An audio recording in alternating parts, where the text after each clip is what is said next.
Yeah, when we're extremely hungover from having our 50th episode party in our dreams. Welcome to Sappers Unscripted, everybody. This is episode number 51, and I said I'll be more enthusiastic because we're talking about that other Northern Hemisphere tournament called the Six Nations. Welcome, Casual Bias. Welcome, Brevin. Obviously, you can see Brevin is a bit exhausted. He just got back from rugby practice. The man is barely, he's barely awake there. I'll try my best.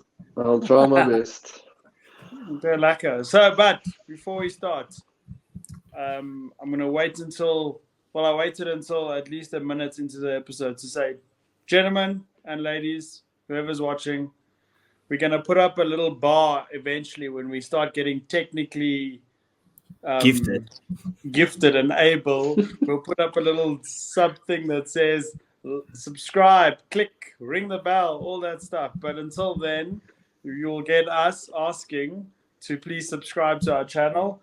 I don't like asking, but now I do like asking because it's pretty cool. Because every time we ask, you guys say subscribe. So thank you.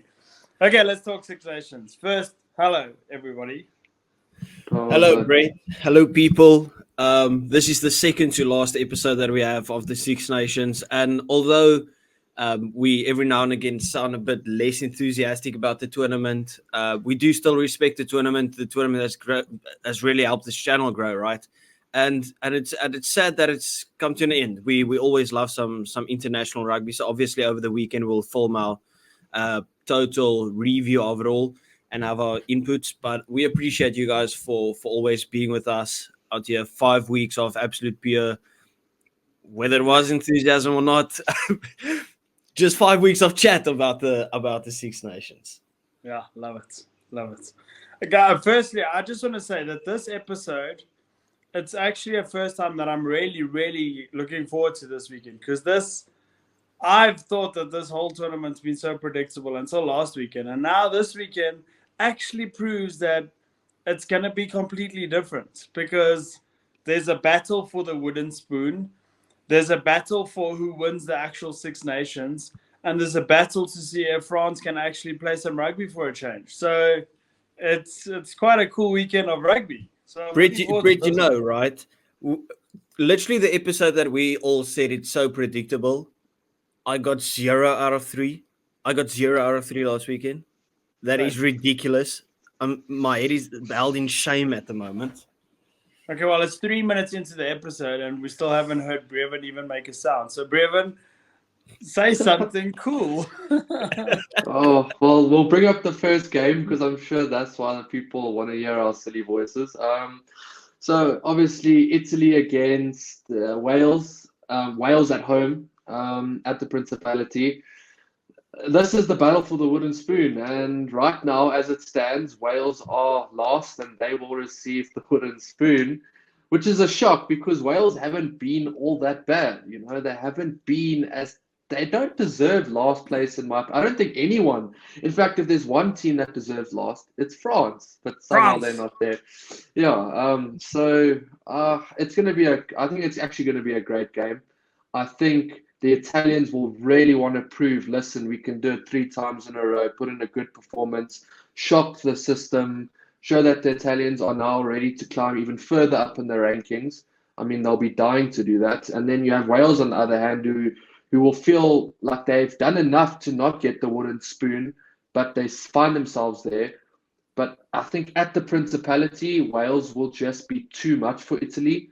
I think they'll finally get the result that they're looking for because it's been a long time coming. They've always put in a good shift and then maybe fallen away in parts of the game. And an opponent where you can probably put in a good 80 minutes performance where they won't catch you catch you slacking as much as an Ireland would or an England would or something. Italy might not have the ability to catch you slacking in some areas. So I think Wales will get the job done. But then saying that, they'll have to win it convincingly to not get the wooden spoon, which I'm predicting a close game. So they might still get it. So if Wales wins this game with 8 points, they do not get the wooden spoon. Because they need to just hold Italy off, to not get a single point, and then they need the 4 points. So obviously the points difference at the moment is 11, but obviously if you add 4 points to Wales, you have to subtract 4 points for Italy, so it just gets closer every single time. So it needs to be Wales by 8 points, unless Italy score 4 tries as well, then Wales need to score 4 tries as well. But I agree with Brevin. I've been out here saying, listen, they've been the second most impressive team this far, Wales, and they don't deserve to be last, in my opinion. I think they've played some good rugby, even in the previous game where they got smashed by France at the end. They only got smashed by France at the end, right? With the subs. Now, this is a massive game. This is not the game that I'm necessarily looking forward to the most, but I think already this is going to be the game of the weekend. I think we're going to get some good running rugby, real, because it's a big thing not to end last, right? So I think this is going to be a very, very exciting game, a brilliant watch in terms of just pure rugby.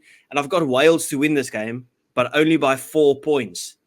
I can't see how Italy gets themselves up to say, listen, okay, we're going 3 times in a row.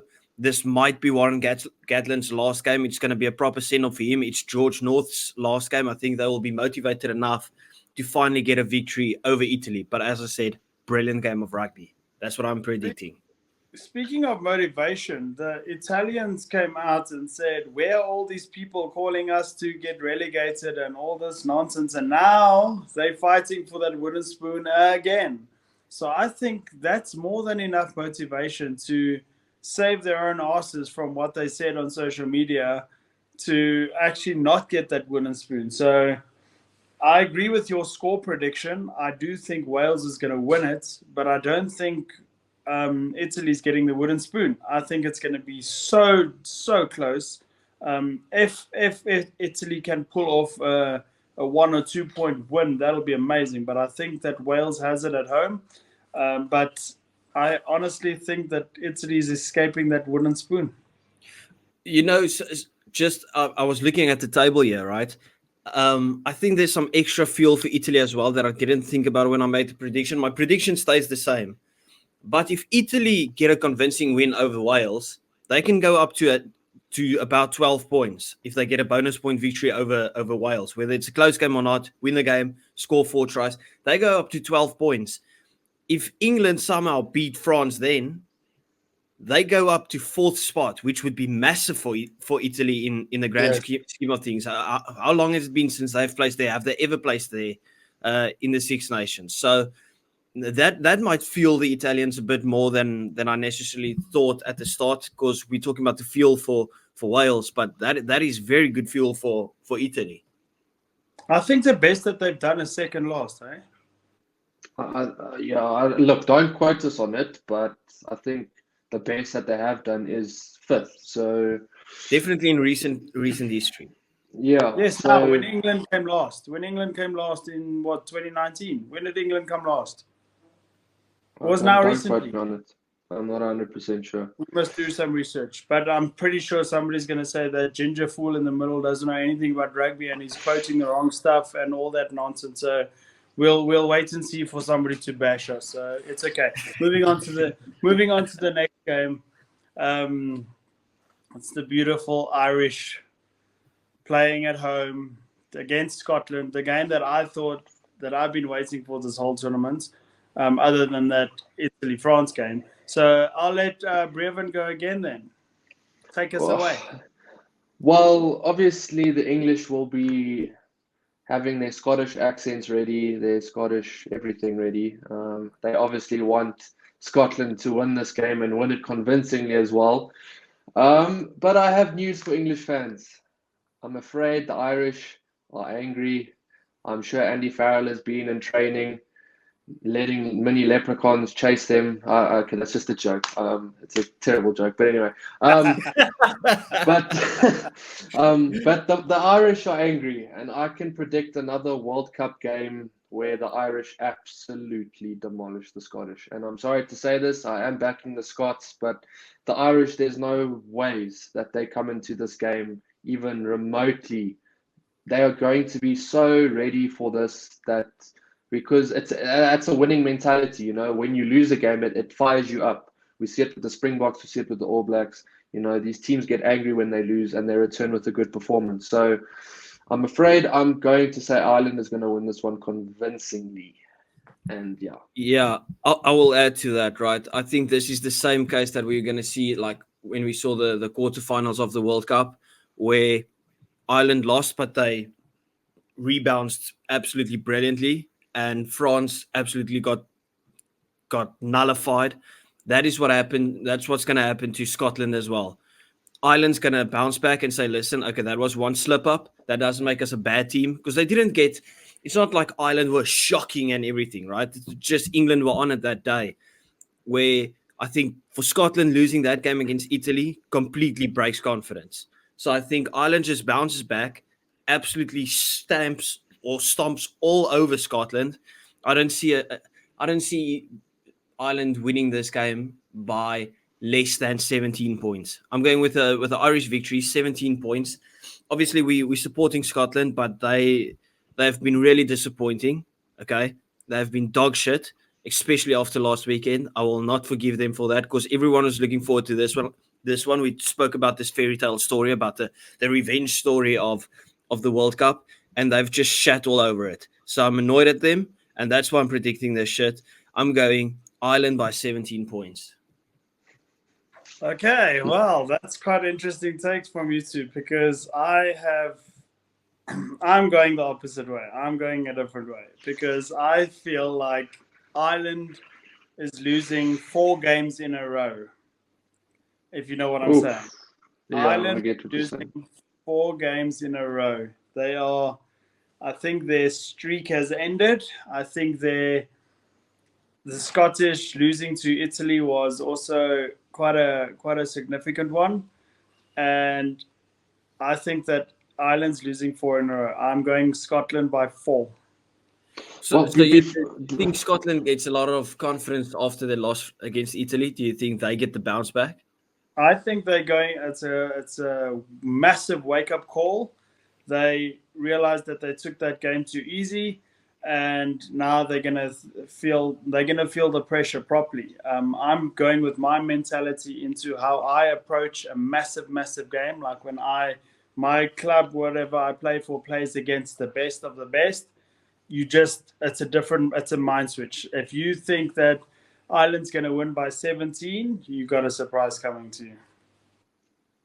Well, before anyone says Brett Burns has no ball knowledge because Ireland haven't lost 4 in a row, if you don't know what he's saying, he's trying to say you're losing against Scotland and then you're losing 2 in a row against the Springboks. That's what he's trying to say before you say he doesn't know what he's talking about.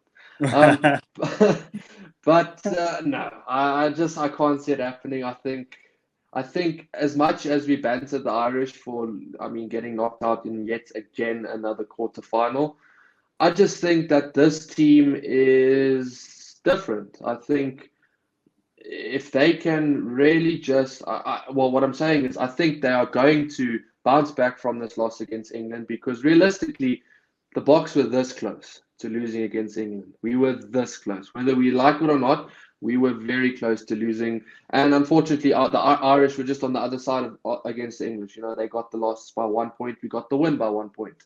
It's just that's how the ball bounces on the day. But I think the Irish will just, again, too much structure, know the game plan. It's at home against Scotland. The Scots will have to play, I think, their best game in a very long time to win this game. And if it happens, flip. I'll be the first one dancing with the Scots, because, that's great for rugby. But I think the Irish will have way too much. They really will. They'll want to win back-to-back Six Nations, and they'll want to prove that they are the best in the Northern Hemisphere. So, yeah. This will also do a bit of wonders for Casual Bias's love life if England wins the Six Nations. Obviously, yeah. I'm not going to deny it. It's just pretty obvious, yeah. But my prediction isn't around that. It's just like I don't see Ireland losing that game. As Brevin said, you saw the way they bounced back after the game against South Africa against France, and especially because there's this rivalry between Ireland and Scotland. They don't take this game lightly. I think they'll go out and get out a statement performance again. not that I'm trying to be harsh on Scotland. I know I bantered them just a bit now, but I just feel that Scotland doesn't match up well against the Irish. It just feels like their play system and the players that they have on the pitch doesn't match up too well with the Irish play style, my opinion. Especially without Tuipulotu as well, a guy that can just take that ball up. Yeah. But It's a massive I'm loss. looking at it as if Finn Russell can get that confidence back that he had like a year ago, he'll be the better fly off on the field. The more mature fly off on the, well, not mature, but maybe the more experienced fly off on the field. So I think, I don't know. My gut just tells me that Scotland's taking this game, and I don't know why I thought that. I don't have any research that I've done regarding this. I just have that gut feel that Scotland's gonna beat Ireland this weekend, and yeah. So let's move on to the next game before I say before you go before you move on. Just like, yeah, Finn Russell might be the better fly off, more talented, and he can create something out of nothing. But I just think like Crowley doesn't even need all that flary stuff because it's just because, as we previously mentioned, their system of the Irish, like he doesn't even need to do any fancy stuff. It's just like he fits in nicely to the system, and he just like the game doesn't really revolve around Jack Crowley like the game revolves around Finn Russell. It almost feels like if you take Crowley out of the game, they can still conjure something up. Where if you take Finn Russell out of that Scottish team, almost everything goes through him. Just look at the way that the box defender against Scotland in the World Cup. We took Finn Russell out of the game, and they had nothing. I never felt threatened by Scotland throughout the whole game. So I just think that is the approach for the Irish as well. They did it in the World Cup as well. And I think they just followed the same formula. I do agree, but if you look at Finn Russell doesn't miss a kick. If this is a clutch game and it comes down to those vital moments of penalties and defense are holding up, then Crowley's not converting those kicks. Yeah. Finn Russell. Very true. And usually it was actually turned around. Like people knew Jack Crowley for being decent from the kicking tee for Munster, and then Finn Russell being the one that's a bit wayward with the kicking, right? He wasn't always the most consistent kicker. But now it's like you can't even pay the guy to miss a kick at the moment. I think it's since he's got that dad bod going, because he doesn't look like the fittest guy on the field, that he's started to kick well. He's got his spreadsheet on, a proper dad bod. Oh, gotta love it. But then moving on to the next game, we got France versus England, which if it comes down to it, this could be the decider of the Six Nations. If my prediction is right, otherwise it's just a dead rubber game and nobody's going to care about it. But I think that the last game is going to be the decider. But okay, I'll let casual bias go first. I'll let Brevan go first the last time. So casual bias rugby. Tell us your thoughts on the French game versus England. What's happening and why? Isn't this like the biggest rivalry because we had wars in the past between these two countries? So I know this is an absolute massive game. Yeah. So for me, whether it's a dead rubber or, well, if the game means something to play for to win it all or not, I don't think it can just be seen as a dead rubber. I think it's an exciting game, a game to look forward to. Obviously, the previous time these two met, what was it, last season at Twickenham, 50. France put 50 past England. And I think this is a very, very exciting game to go into. It's like kind of, okay, both teams have finally got one decent performance out of the way. Obviously, France played against Wales, struggled in the first half, but their second half was very convincing. Is that a step in the right direction? Is that finally like a confidence booster for them?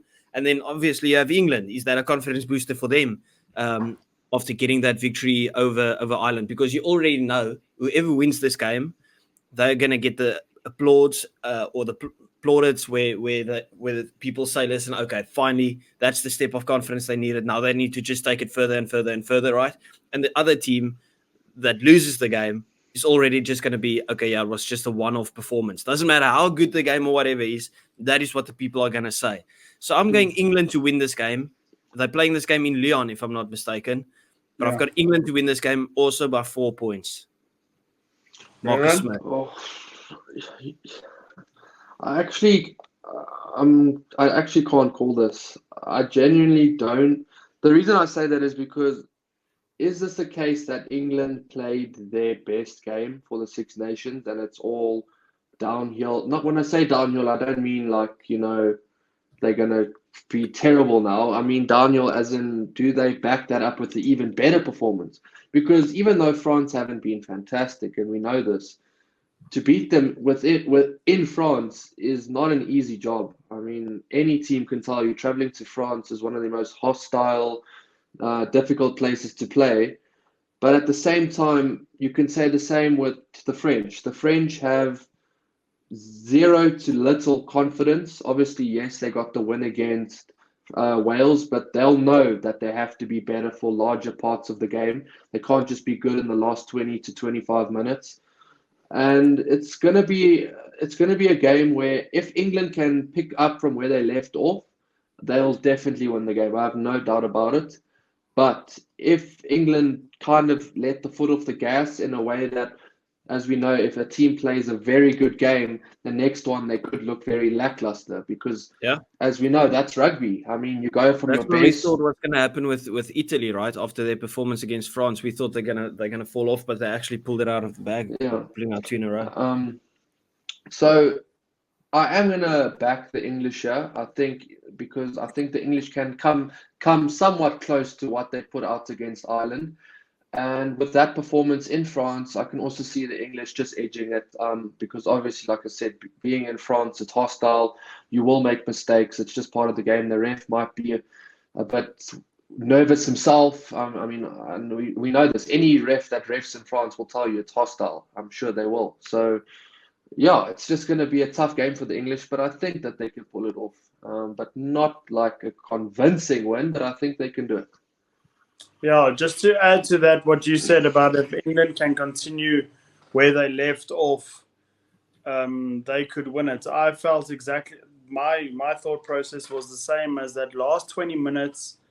That the French performance, the last 20 minutes against Wales was probably the best French rugby we've seen in a very long time, and I think that if they can carry on from that last 20 minutes into starting the game very well against England in France, that pressure is going to be insane. When the French crowd starts singing their national anthem, it's going to be so hectic.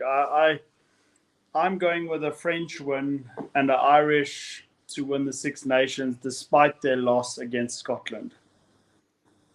Wow. But I'm going to say France by no more than 3 points. Very interesting. I think the game is won and lost with the French defense or the English attack. I just feel the French has been so leaky in terms of just conceding points. Look at that game that they had against Italy. They literally put up housing and rented houses there in the Italian 22. And then every time that Italy got out of that 22, they went to go and score points on the other end, whether it was a penalty or a try, right? They hardly got any opportunities, but still got a bunch of points from it. The same with, we thought for large parts, France dominated the game against Scotland, yet Scotland had so many tries. Obviously they didn't have the ball against Ireland. But I just think like the way that England attacked last weekend, that could cause massive problems for a defensive line that has no confidence for France. Like France has to, if they want to win this game, they have to try and actually keep the ball like they did against Italy and then get some points from it. Because that's the one thing that they didn't do against Italy. They didn't kick their penalties and they didn't score their tries. They took no points from those entries into the 22. Yeah. That is the thing that they have to get right against England. Because if England gets that attack flowing again and they actually get their ball carriers to take the ball up to the line, I think it could be a very, very long evening for the French, especially on low confidence. Okay, I love it. So let's do a quick recap on the 3 games. I'll say casual bias, I'll say Burns, and then I'll say Brevin, and then we'll go in the 3 games. Okay, so first game, casual bias. Who you got and by how many? Okay, I've got Wales to win it by 4 points, also game of the weekend. Okay, Brevin, how much do you have? I have Wales to win it by 5. Yeah, I got Wales by 1 or 2. but Italy's still making it out of the bottom spot. I don't like that none of us predicted Italy to win this one. I feel somewhere we can still get a 3-0 here. For a second there, I forgot who Wales was playing against. I was like, come on, guys, somebody say who they're playing against. And none of you did. That didn't help. Okay, and then we got Ireland versus Scotland. Oh my word! I've got Ireland by 17 points. I was just playing there. Sorry, what do you have, Casual? Ireland by 17 points. They bounce back, and Scotland just gets drowned. Okay. Brevin? I have Ireland by 20 or more. I genuinely think this is going to be the exact same game as the World Cup. Yeah, I think it's going to be the exact same game. The Irish are angry and they're going to pull foot. So by more than 20 Irish. Okay, I'm going for a back-to-back loss for Ireland. I'm predicting Scotland by no more than 5 points. I'm not going to say by how many, but no more than 5 points.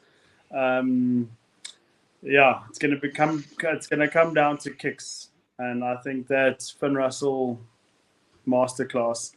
Okay. Anyway, moving on. Last game, Casual Bias. Who you got?